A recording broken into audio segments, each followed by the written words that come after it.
Please welcome Steve Burns!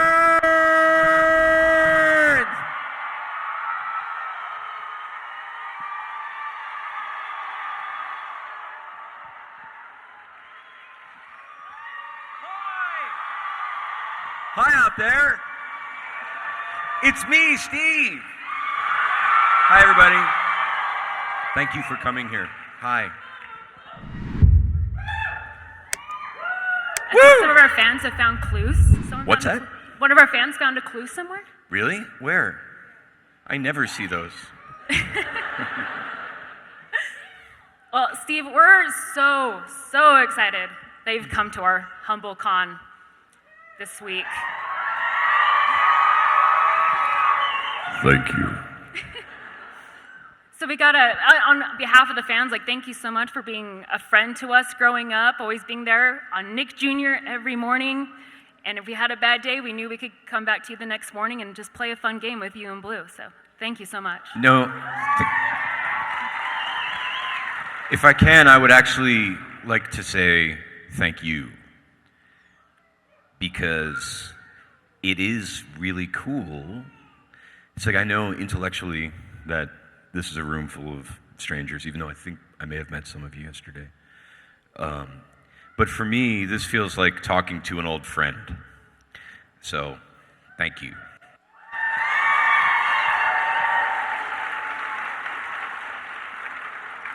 So can you tell us a little bit what happened after you went to college? What have been the highlights since you left college? You mean what did I do after I left Blue's Clues, or? Yes. Okay. I watched a lot of Mythbusters. That's true. No, I went behind the scenes generally, right? I've always been a voiceover guy. You guys have heard me on TV a billion times and just didn't know it.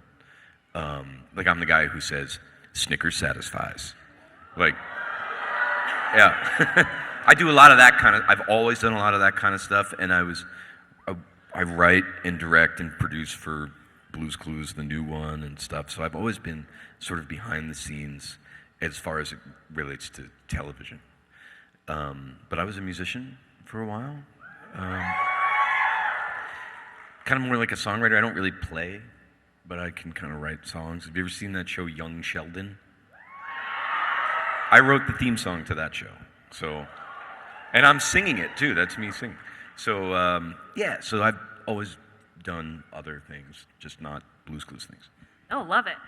And we actually have a ton of other fans that are lined up to ask you some questions. Our first one is right in front of you, though. Oh, yo, let's go. There you go. Hi, I'm What's your name? Hi, I'm Santana. Santana Steves. Hi. Nice to meet you. Nice to meet you. What is your most embarrassing memory on set of Blue's Clues? I can't tell you.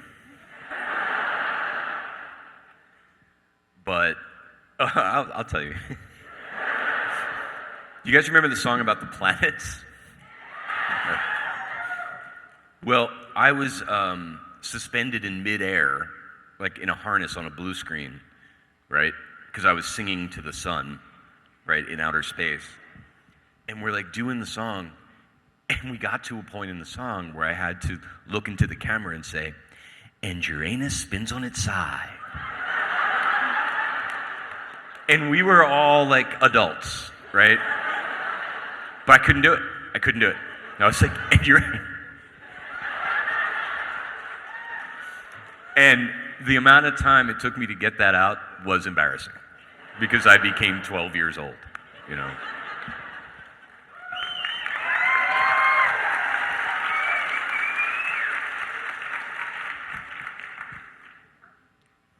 Hi, Hello. What's your name? my name's Olivia. It's nice to meet you. Nice to meet you. What was the weirdest question you've been asked? This one. Oh man, I don't know. People ask really weird questions. Do people ask you if you actually died in a car accident after Blue's Yeah, Clues? that's not a weird question. Yes, it is. That is a weird question.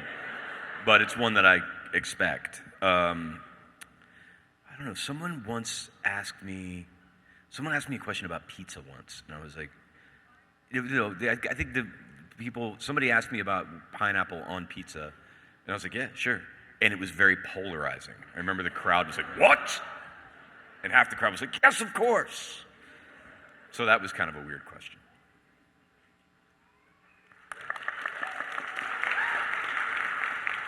Okay, hi, my name is Avery, and what Nice to meet made you decide to quit acting as a career? To quit acting as a career? Yeah. I didn't really quit acting as a career. I just didn't really focus on it so much. The real answer is I was in every take of every shot every day on a blue screen on Blue's Clues. And it took a lot of energy, and it took a lot of... I had to manufacture all this wonder and all this joy, like, every day. And when I was done, I was, like, kind of tired, to be honest. I was like, whatever that place is, it was just like that needed a break for a while. You know what I mean?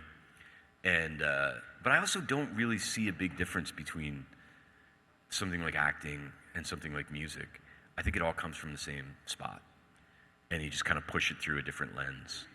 You know what I mean?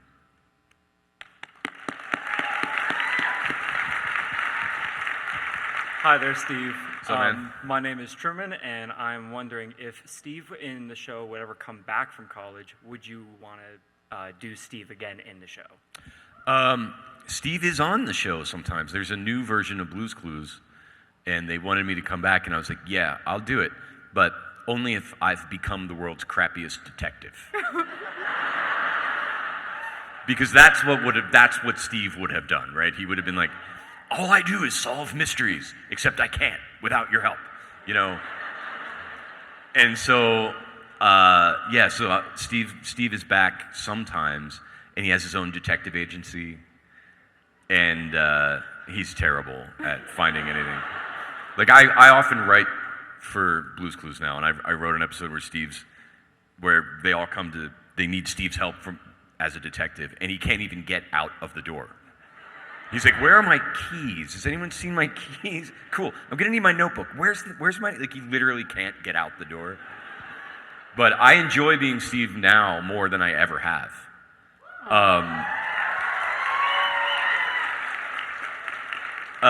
I think because I don't have any pressure, like there's no pressure. Like Josh has to do all the hard work. I just kind of show up and I'm like, you know. But there's a Blue's Clues movie coming out next month, I guess. And I'm in that as a terrible detective. Hi. Yes, hello. Hi, I'm Judith, and I was wondering, other than Blue, who would your favorite character be out of all the animated ones? Mr. Salt. Good one. Mr. Salt. I mean, it goes Mr. Salt and then and then everyone's way second. Because I loved the dude who played Mr. Salt. The dude who played Mr. Salt like wrote a lot of the music, and we just got along, and he was so funny, and all of his outtakes from Mr. Salt were so funny. He always made Mr. Salt like this French existentialist, like who might have been smoking a cigarette in the back, like, what is life?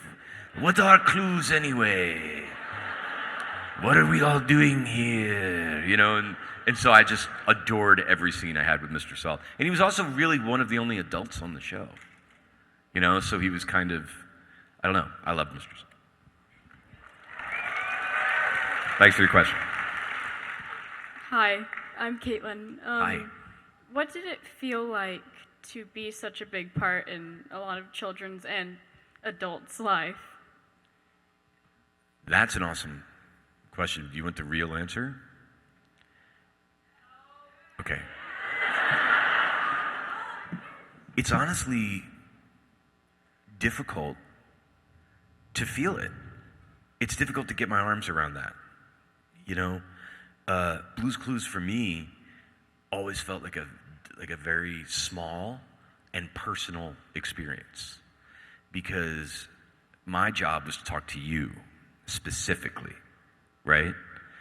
And there was no actors. I didn't even really have props except the chair and the notebook. I was just on a blue screen with a camera in the room. So it felt tiny to me. I think it's one of the reasons why it worked, honestly, because it just felt like a very personal one-on-one relationship with me and the camera, you know? And I knew sort of intellectually that it was having an impact and that it was reaching people, but it wasn't until that viral video last year that I was like, whoa, you know? And it's humbling, and it feels like such a gift, and it feels very special. And I wish, my big wish is that I could have really kind of embraced that or understood it while it was happening, So it's hard. It's hard when someone says, hey, you were a huge part of my childhood. I'm like, really? Like, I hope that's good, It's just very humbling. It's very humbling, and it makes me cry a lot. But no.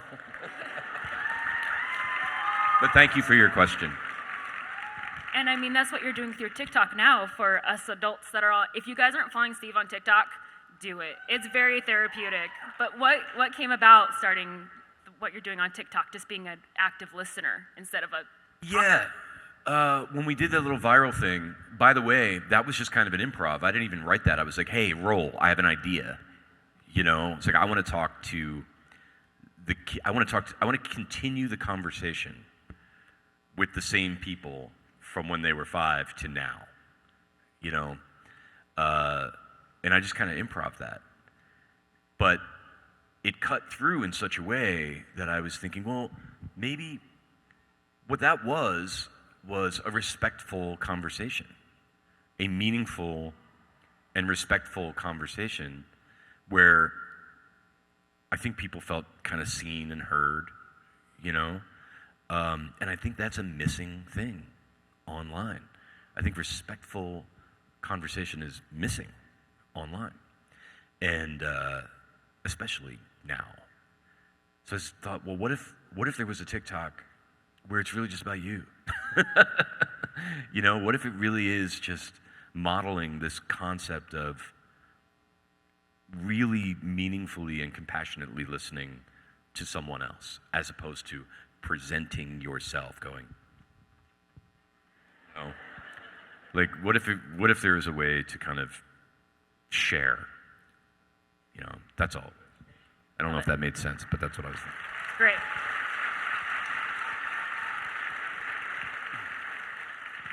Hi, my name is Scarlett. Hi. What was your favorite thing to do on Blue's Clues? Anytime that they let me use the sock puppet, I was happy.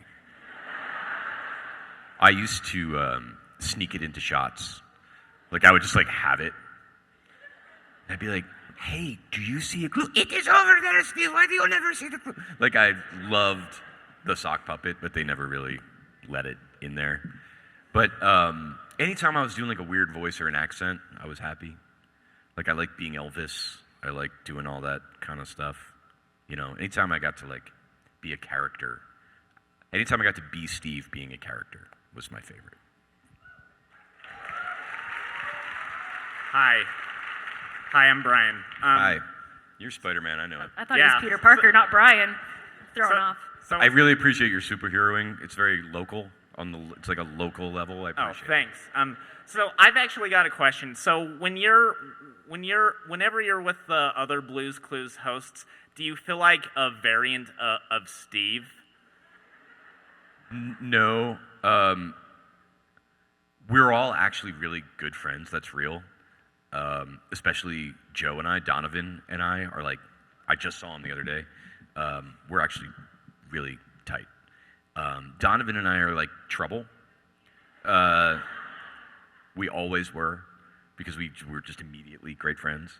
And so, when we were shooting the Blue's Clues movie, Josh had all the hard stuff, and Donovan and I were just getting into trouble, goofing off the whole time. So, we don't fall into character. But of all of us, the one who's most like their character is Josh. Josh is that nice and that cool. He is the nicest, coolest of all of us. I'm just the oldest and baldest.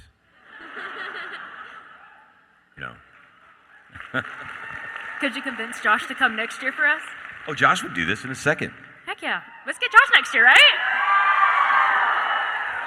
They both would. You should Let's get all three of us. We Josh, should- yeah. Josh and Joe. And me. That'd be awesome. They would do that. That would be so fun. Oh. We got another question. Yo, hi. Hi, I'm Brooke, and I was wondering what you think the most important lesson is to learn from Blue's Clues. Oh my goodness, I love this question. Okay, I'm gonna go. We're getting deep now. People have often said to me that, like in the past, like, "Oh, you were such a role model," and I would say, really, Steve had difficulty with shapes and colors.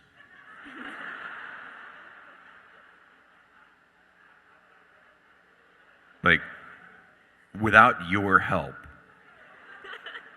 Steve would still be trying to decide which of these snacks is a graham cracker.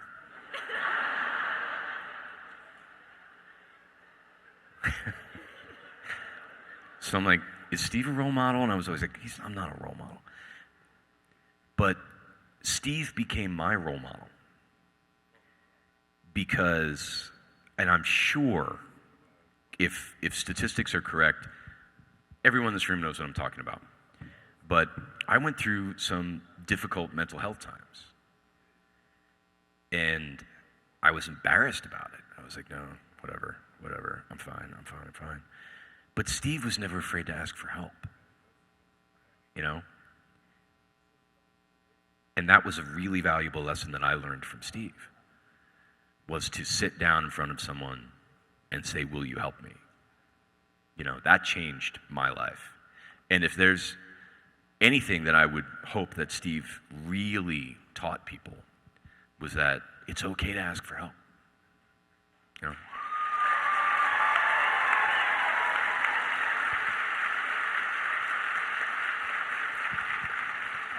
Yeah, no, I understand. Go ahead. Hi, I'm Trinity, and I would like to know what your favorite episode was. People ask me this a lot, Trinity, and I don't know that I have a favorite episode, but I have favorite parts. When I look back,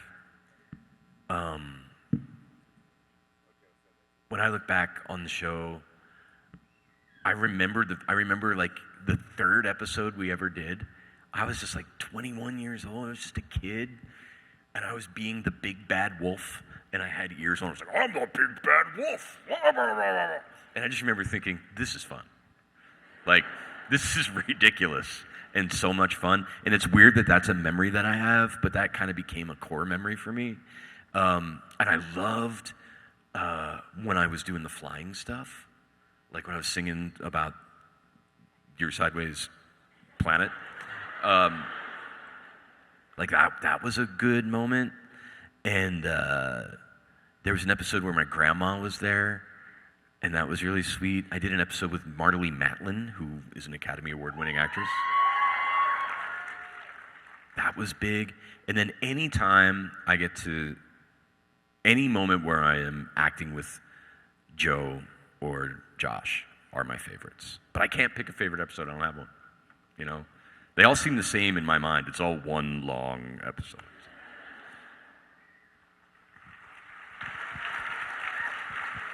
Hello. Hi, my name is Lizzie. Hi. If you could go anywhere in the world, where would you go? Japan. Lizzie, I've been to a lot of places in the world. I've been to every continent in the world except Africa. I've been to Antarctica. So I've been all over the place, but Japan seems like a deeply weird place.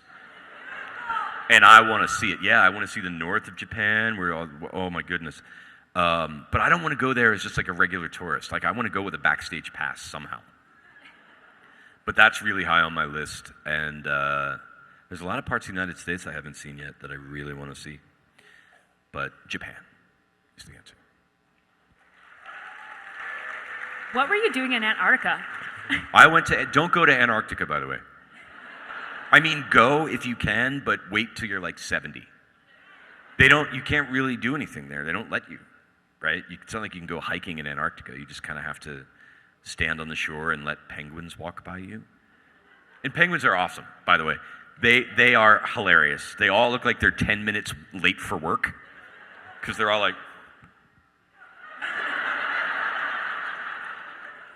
that. And you're not allowed to touch them or get within like 4 feet of them, so they're not afraid of people. But you can see all the penguins you need to see in like 7 hours. Then there's who knew that there was a thing as penguin fatigue? But there is. Awesome. Question. My question is, do you have a dog? I had a dog who died. Yeah, it was literally the saddest thing that ever happened in my life. He was my best friend. I'll probably cry if I really talk about this too much, but he died like 1.5 years ago, so I'm kind of okay now. But yeah, he was my absolute best friend. I'm sure you all know, people who have pets. It felt like losing a limb, He farted a lot.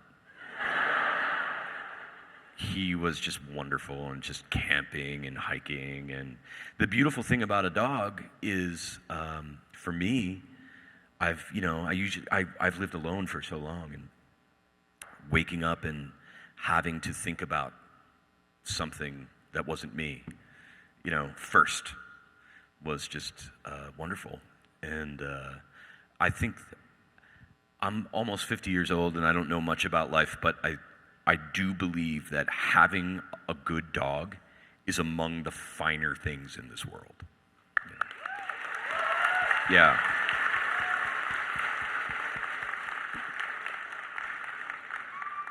Hello. Hello. I'm Mom, and Hi, this Mom. is Natalie. I like your sweater. Yeah, thanks. Do you have a personal connection to the charity that you said you're donating to? There's 2. Okay, the developmental delayed adults. Yeah, which I yeah. have. Yeah. When I was in high school, I worked for that charity. And they're very local. It's a very local charity in Pennsylvania, and they're terribly underfunded. So something like this can make a huge difference. Yeah, thank to them. you. And sure, and the woman who runs Helping Hands is a dear friend of our family. She's an actual angel on this earth, and if I can help Laura out, I will. Thank you. So, no, thank you. Okay. Yeah.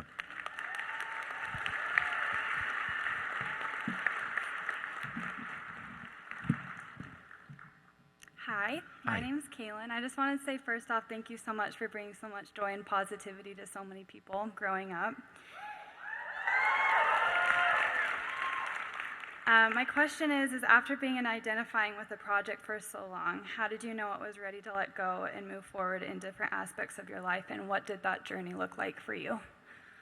Well, I think part of being an adult in the world is developing a sensitivity and listening to what people call your wise self, your wise mind. And your wise mind is your heart and your brain at the same time, right? I always look at it like a boat.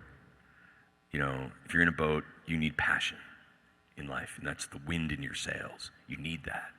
But if you don't have a rudder, you're just going to go around in circles. So you do need your heart and your brain. And I spent a long time trying to listen to my wise mind about, is it time for so long?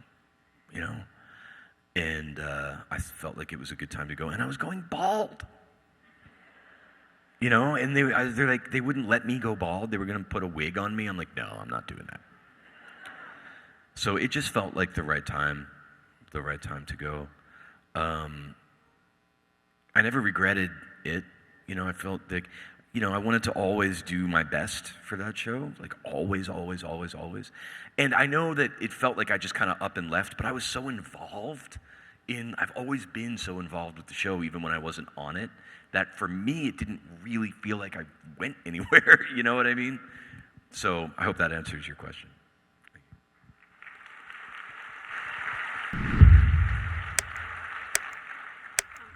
Hi, I'm Jasmine. Hi. I was wondering what your favorite song from the show was. Hear anything you're saying? Sorry. What was your favorite song from the show that was ever sung by anyone? My favorite song from Blue's Clues? Yeah. It's Hard to Beat the Male song.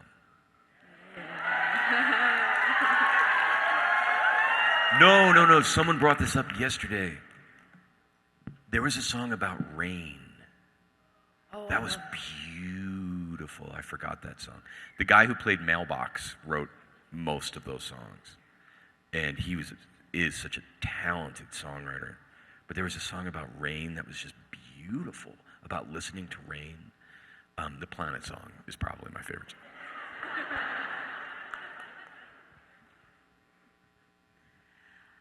Hi, Steve. Thank you for coming back to Blue's Clues. Oh my gosh, I blanked. It's okay. When did children's shows come and go? When did you realize that Blue's Clues was no ordinary children's show, that it was special? And did you take any props from the show? I'll address the second part of your question first. Yeah, I stole everything. Did you steal the sock puppet? Yep. I have the original notebook with the first 3 clues in it. They gave that to me. They gave me the thinking chair, the original thinking chair. The deal, it's not a comfortable chair though, unless you like flick the leg over, and then it's awesome. I use it to read in, and my dog claimed it. That was adorable. My dog was like, "This is my chair." I'm like, "Yeah, that's right. That's right." So he basically destroyed it, but I have that, and they didn't give me any shirts, so I just took them. When did I realize how big that the show was?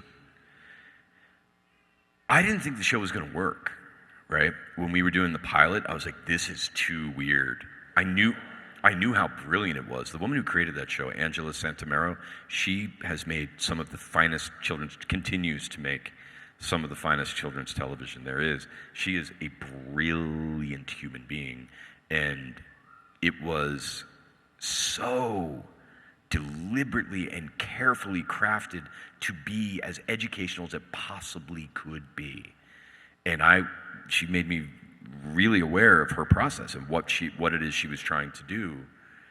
Blue's Clues was an educational show that I happened to be on. I was an educator, right? That's the way I saw my job. I was making a curriculum compelling. That's the way I saw my job. But I thought it was too good. I thought her idea was too smart. It's like, there's no way that's going to work. They're not going to talk to the TV. But I guess, I don't know. I mean, now I understand that it's an evergreen show. Like, I talked to people all day yesterday who was like, I watched it with my children and now my grandchildren. I'm like, what are you talking about? So, yeah, I guess like it really hit me during the current reboot. I was like, man, there's only a handful of these in the world, that have lasted this long. I guess. I just rambled and didn't answer your question. I'm sorry.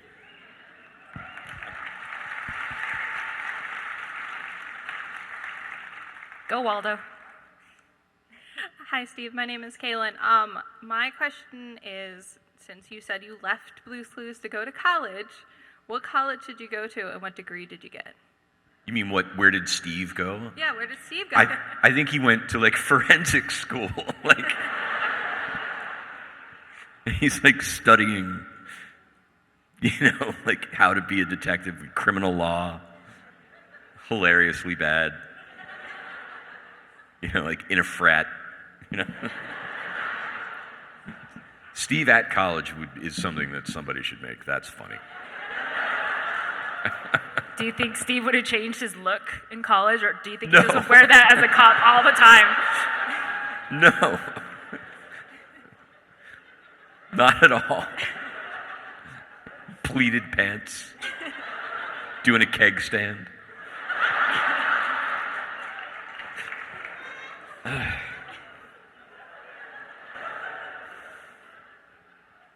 Next question before we die laughing. Awesome. My name is Christopher. All my questions have been taken, but so what was probably one of your favorite childhood books that helped inspired for Steve for Blue's Clues?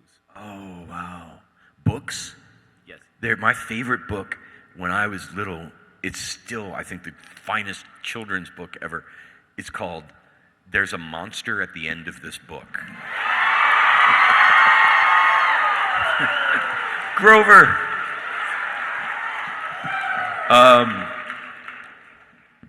And it's an interactive book, right? He's talking to you the whole time, begging you not to turn the page, and it's that book. I used to just pee myself laughing at that book. I was a Grover fan. Like, Grover was my favorite thing on kids' TV. I based Blue's Clues on Grover, right? Steve from Blue's Clues is two things. It's Grover, which is the near-far thing, which is why I was always running to camera and then running away and then always running to camera. That's Grover. And the end of Ferris Bueller's Day Off.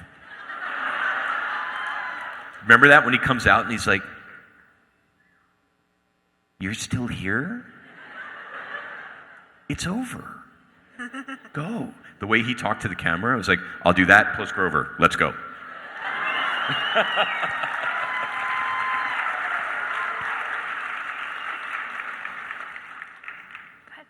Okay, hi Steve, I'm Ingrid. We met yesterday. Hey, how you been? I've been good. So my question is, what made you decide to come back into the spotlight in the context of Blue's Clues? Because from my perspective, you left Blue's Clues, and then I went on with my life and grew up, and then just a few years ago, I saw you on the internet, and you had a video that was circulating around, and then you were in other Blue's Clues videos with other hosts, and I'm wondering what made you decide to come out of the shadows and talk about Blue's Clues again. Well, Blue's Clues was turning 25, right? Which was kind of mind-blowing for everybody. And they wanted to do a whole bunch of stuff around the 25th anniversary. Well, no, what really happened before that was they were rebooting the show, and they said they wanted to have a new host, and they couldn't find anybody. And did you ever see, there was one of the Rambo movies starts with Rambo, he's in Tibet somewhere or something, some remote land, and he's building a temple, and the general comes back and he's like, "We need you to come back in, John." He's like, "I don't do that anymore." "But we need you, John." And he's like, "Okay." That's what it was like. They were like, "Steve, we need you. You got to come back in and help us find a host." And so I was involved with helping cast Josh and finding Josh and I worked with him on how to do it. And I was like, "Oh, this is kind of fun. I remember this." And then they were like, "Will you be on the show?" And I was like, "Oh, okay." And then with the viral video, I just wanted to talk to you guys again. So I was like, I have an idea. Can I do a video? We'll post it on social media and we'll kick him in the childhood,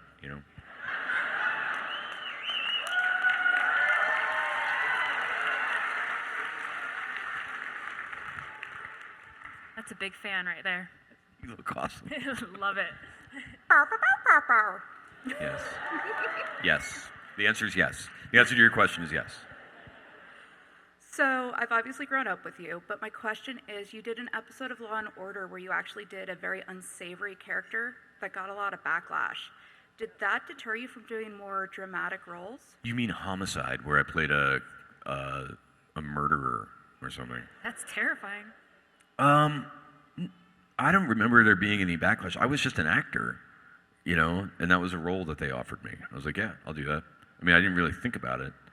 When I first moved to New York City, I was up for Blue's Clues plus a very serious role, like an actual lead role on one of those kind of shows. So it was either going to be gritty, intense actor guy or happy jackass boy. You know what I mean? So it was going to be one or the other, and I'm glad the way it went, you know. But I don't remember there being backlash about it, you know. It wasn't. I mean, it was just a couple scenes. Just as long as we don't show our kids, right? They'll be like, Mom, isn't that Steve? I don't. I mean, I can see how that. But if your kid is watching Homicide at 10 o'clock at night, you know, I'm like, and I wasn't wearing the shirt or anything. And I didn't really kill anybody in real life.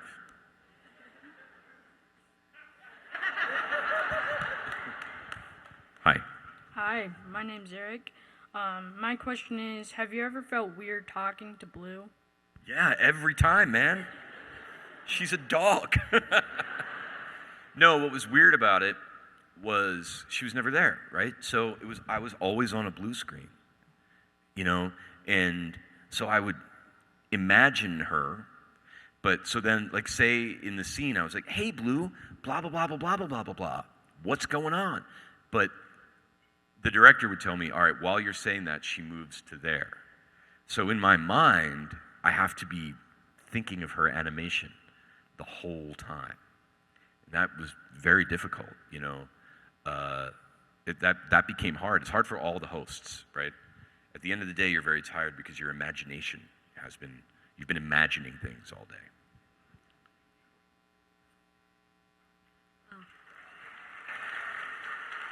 Hi, my name is Christy Kuhn, and I would like to ask a question, though. Is Blue's Clues supposed to be an educational kids show or a detective kids show? Yes. Yeah, because one clue just adds one after another, leads one after another, and once like all three clues are solved, the whole show just, you know, reveals itself out of something really, really good, like a birthday party for Mr. Salt, Mr. Pepper, or maybe Paprika. Exactly, yeah. Yeah. I mean, the concept is that there is the puzzle of Blue's Clues was the device we used to be educational.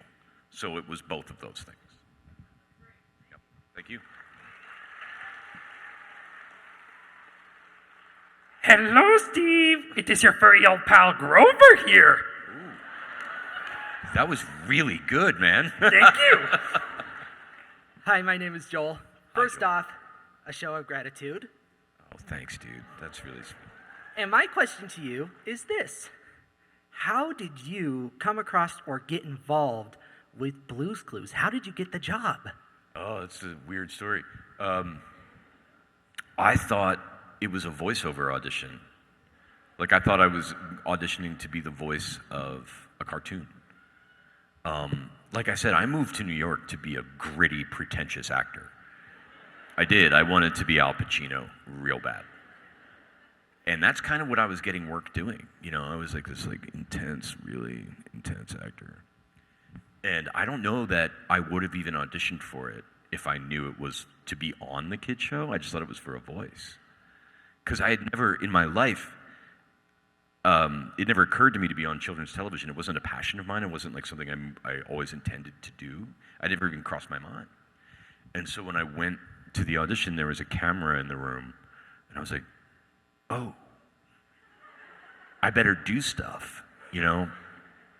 And the show, I looked at the pilot script pretty recently. The show was written much more like a game show, much more like a host of a game show, right? Where he's like, which one is the triangle? You guessed it. Good job. You know, it was kind of written more that way, but because I was a pretentious young actor, I was like, oh, I'm going to Al Pacino this thing. You know, and so if the camera was here, I was like, oh, I'm going to get close to the camera. And if this is too close, I was here, right? And I was like, which one is the triangle? Do you know? Like, I got way up in the camera and I made it like this almost conspiratorial thing. You know, like almost like I was sharing a secret with you. And I was like, oh, cool, you know? And I remember watching Angela, the creator of the show, go, huh. You know? And so they kept calling me back for that role but I had earrings and long hair, and I was like a skate punk.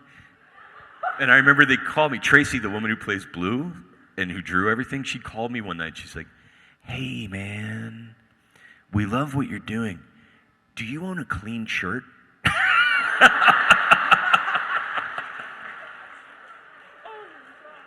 I'm like, yeah. So can you wear that next time? I'm like, yeah, sure. Because they really wanted someone very clean cut. And this is the truth. Nickelodeon hates it when I tell the story, but it's true. They didn't want to cast me because they wanted someone conventionally handsome. They wanted like a studly heartthrob boy next door kind of thing, right? And they were like, this guy's like a little Dustin Hoffman guy, like, you know.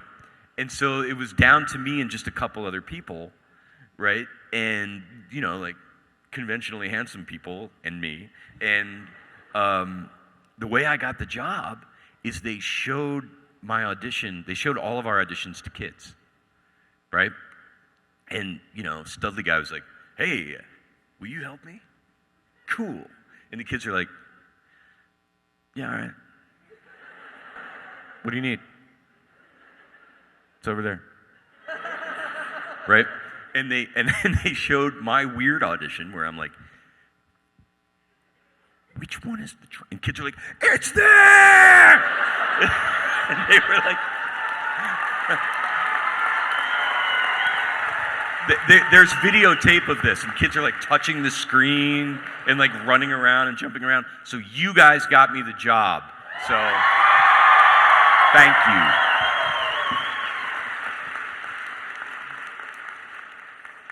Well, Steve, it might be time for so long, but answer real fast. Hi, my name is Pearl. I know. How have you been? I'm good. How are you? You made me cry like crazy yesterday. Don't do it again. So, setting Blue aside for just a second. I can't hear you. Setting Blue aside for just a second. Yeah. What's your favorite thing to do, like on an off day? Oh, I live in, thank you for this question. I live up in the woods in New York State. I literally live in an off-grid house, like in the woods. And I like to just walk around in the silence. I know that sounds cliche and whatever, but that's like my favorite thing to do. I wake up really early, and I walk around, and I just listen, and it's very, very, very peaceful. But having like a house like that, there's an infinity amount of things to do, you know, chopping wood and doing all that garbage that you can imagine. But it's all a pleasure and it's all joy. So I love interacting with nature is my favorite. Yeah, thank you for that.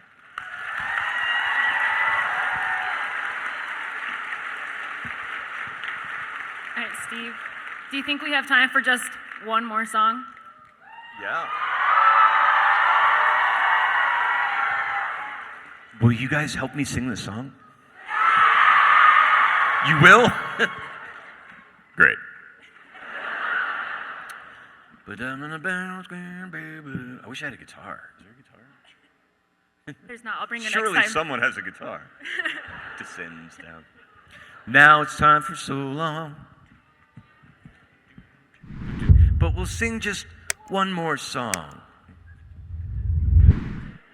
Thanks for doing your part. You sure are smart. You know, with me and you and my dog Blue, we can do anything within the laws of physics and thermodynamics. Yes.